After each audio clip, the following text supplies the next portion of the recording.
Hey there. This workflow begins automatically whenever a new message is posted inside the developer Q&A Slack channel. We capture the message text along with the user details and timestamp and then send that data forward for validation. Next, we validate the incoming Slack payload to make sure it's a meaningful user message. We check if the message came from a real user, not a bot, and whether the required fields are present. If anything looks invalid, we log it as an error and move on. Once verified, we extract the key information using a lightweight JavaScript step. Here, we remove Slack-based formatting, extract the username, clean up the message text, and capture when the question was posted.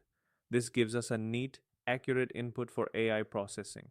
Now we classify the developer's question using GPT-4o. The model compares the new question against an internal FAQ library and determines whether we already have an answer. After receiving the AI response, we parse it carefully to ensure it's clean JSON.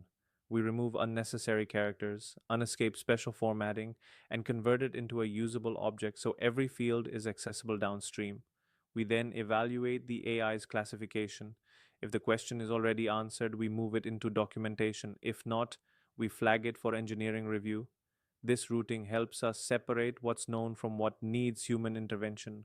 For answered questions, we store them inside the Notion FAQ database. Here we retain the original question, the validated answer, status, and metadata so documentation grows automatically over time. For unanswered questions, we create a ticket inside Airtable. Each ticket includes the question text, Slack message ID, and a to-do status so engineers can review, respond, and close these gaps.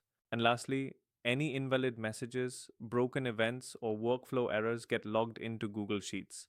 And that's the flow.